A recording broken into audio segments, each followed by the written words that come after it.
Hi hello welcome to this time of Bible భాష్యం. ఈరోజు పవిత్ర గ్రంథంలో ఉన్నటువంటి అనేకమైనటువంటి విషయాలలో ప్రాముఖ్యమైనటువంటి మరొక విషయం మీద మనము ఆలోచన చేయడానికి మిమ్మల్ని ఆహ్వానిస్తున్నాం.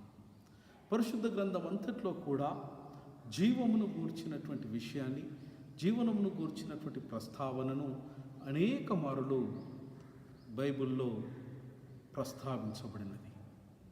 ఆయా గ్రంథాలలో తర్జుమా చేసినప్పుడు కింగ్ జేమ్స్ వర్షన్ జీవము అన్నటువంటి ఈ పదాన్ని ఆంగ్లములో లైఫ్గా అనువదించబడినటువంటి ఈ పదము పరిశుద్ధ గ్రంథం అంతట్లో కూడా రమారమి 450 సార్లకు పైచులకు లైఫ్ లేదా జీవం అనే పదాన్ని ప్రస్తావించినారు.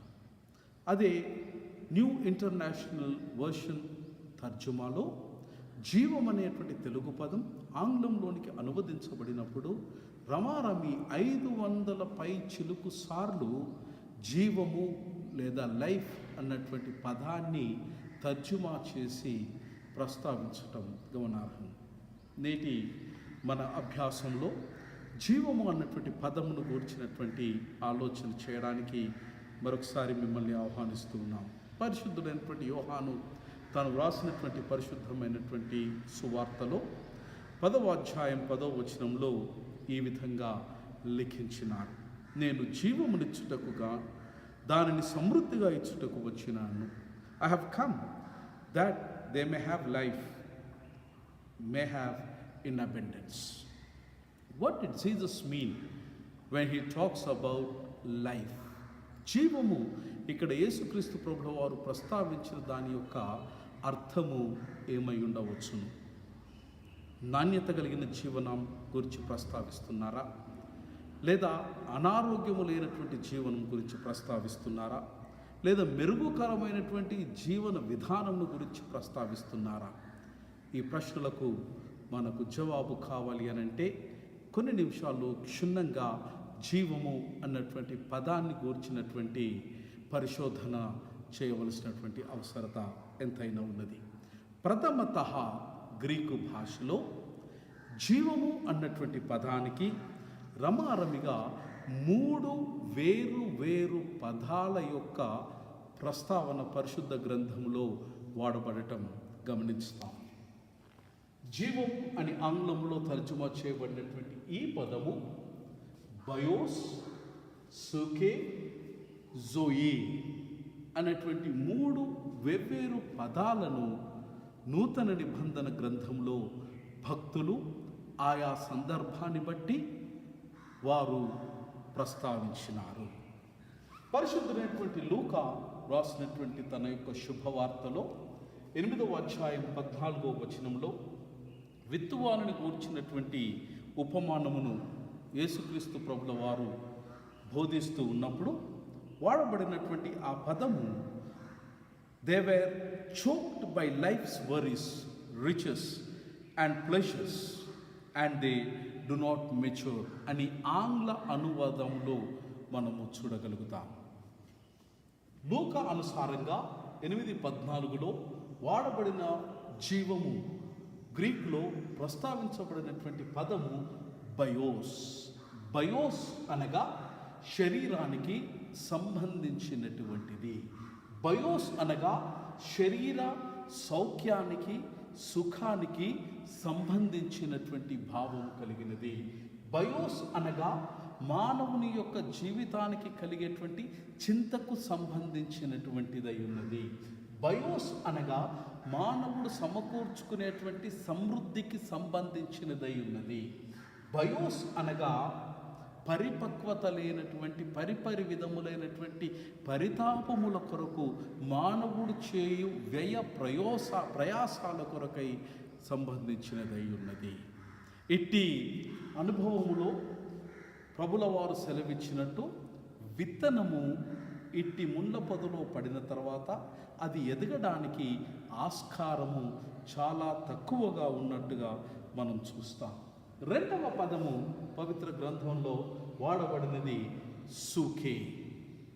సూకేకు ముందు ఒక విషయం మనం గమనించాలి. బయోస్ అనేటువంటి ఈ గ్రీకు పదము నుంచి బయాలజీ అనే పదము ప్రాణం పోసుకున్నది. భౌతిక శాస్త్రము, భౌతికానికి సంబంధించినటువంటిది ఈ బయోస్ అనే పదములో నుంచి ప్రాణం పోసుకున్నది. రెండవది సూకే అన్నటువంటి ఈ పదము యొక్క భావము మత్తయి సువార్త 16:25లో ప్రస్తావించబడటం గమనార్హం. For whoever wants to save his soul life shall lose. తన ప్రాణమును చూచువాడు దానిని పోగొట్టుకొనును. నా నిమిత్తము తన ప్రాణమును ధారపోయువాడు దానిని దక్కించుకొనును అని సెలవిస్తూ ఉన్నది. బైబిల్ అనుసారంగా సూకే అన్నటువంటి ఈ పదమునకు వాడబడిన గ్రీకు పదము యొక్క భావం ఏంటనగా జీవము లేదా జీవితము అనగా మైండ్, ఎమోషన్, విల్ అన్నటువంటి పదానికి సూకే అనే పదం వాడబడినది. సూకే అనే పదములో నుంచే సైకాలజీ అనే పదము ప్రాణం పోసుకున్నది. సూకే సంబంధించినటువంటి మెథడు ఇది మనస్సు, బుద్ధి, ఇచ్ఛ. మరియు ఎమోషన్ అనగా ఔద్వేగికమైన, భావోద్వేగితమైనకి సంబంధించినటువంటి జీవమై ఉన్నది. విల్ అనగా స్వేచ్ఛపూరితమైనటువంటి జీవనానికి సూచించు పదమై ఉన్నది. మూడవ పదము పరిశుద్ధ గ్రంథంలో వాడబడినది యోహాను సువార్త 10:10 in him was life and life was the light of men. ఆయన యందు జీవముండెను, ఆ జీవము మనుష్యులకు వెలుగై ఉండెను. ఇక్కడ యేసుక్రీస్తు ప్రభుల వారు పలికినటువంటి జీవము అన్నటువంటి పదం యోహాను సువార్తికుడు యేసుక్రీస్తు ప్రభుల వారిని జీవముగా ప్రస్తావించడము వెనుక ఉన్నటువంటి పరమార్థము ఏదనగా జోయే అనేటువంటి గ్రీకు పదం యొక్క భావం ఏంటంటే ఆయన యందు, ఆయన ఈజ్ అన్క్రియేటెడ్ అనగా ఆయన స్వయంభువమైనటువంటి సృష్టికర్త అయినటువంటి పరమాత్ముడై ఉన్నాడు. హీఈస్ ఎటర్నల్ అనగా ఆ జీవము ఆద్యాంతరహితమైనటువంటి జీవమై ఉన్నది. ఆ జీవము ఇండిస్ట్రక్టబుల్ జీవము అనగా ఆ జీవము అక్షయమైనటువంటి జీవము, ఆ జీవము అనశ్వరమైనటువంటి జీవము, ఆ జీవము నిత్యమైనటువంటి జీవము. జోయే అనేటువంటి జీవము ఏ జీవమైతే దేవుడు మానవ జాతికి అనుగ్రహించడానికి సంకల్పించినాడో ఆ జీవము శాశ్వతమైనది. పవిత్ర గ్రంథము రెండు జీవముల యొక్క ప్రస్థానము మధ్యలో జరిగేటువంటి మానవుని యొక్క ప్రయాణమును గురించి బోధిస్తూ ఉంది. ఆదికాండము 1వ అధ్యాయంలో యేసుక్రీస్తు ప్రభుల వారు ఆదామును ఏదెను తోటనందు ఉంచిన తర్వాత ఆయనకు దేవుడు ప్రాణము పోసెను. ఆదాము కేవలము పాపరహితుడుగా ఉండడానికి సృష్టించబడలేదు, కానీ ఆదాము పరమాత్ముడు అనుగ్రహించేటువంటి జీవ ఫలమును ఆయన స్వతంత్రించుకొని పరమాత్మునితో సహా అనుభూతి కలిగినటువంటి జీవముతో దేవుని దగ్గర ఉండడానికి నిర్దేశించబడినటువంటి వాడుగా ఆదాము ఆదికాండం 1వ అధ్యాయంలో మనం చూస్తాం. దురదృష్టం, ఆదాము జీవించును కానీ జీవమును స్వతంత్రించుకోకపోయినాడు.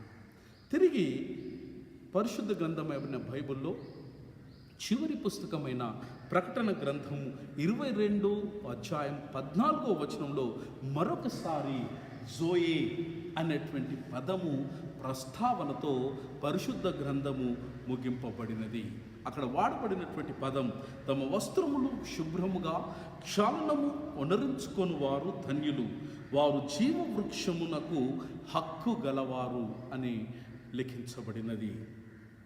పరిశుద్ధ గ్రంథము ఆదికాండము, పరిశుద్ధ గ్రంథము ప్రకటన గ్రంథము, ఈ రెండిటి మధ్యలో మానవుడు చేసేటువంటి ప్రయత్నము, ప్రయాసము, ప్రస్థానము, పోరాటము, పరిశుద్ధతతో పాటు పరిపూర్ణుడైనటువంటి పరమాత్ముని యొక్క పూర్ణమైన జీవనాన్ని స్వతంత్రించుకొని దేవునితో సహజీవనము కొనసాగించటమే క్రైస్తవ్యములో దేవుడు మానవ జాతికి అందించినటువంటి సందేశం.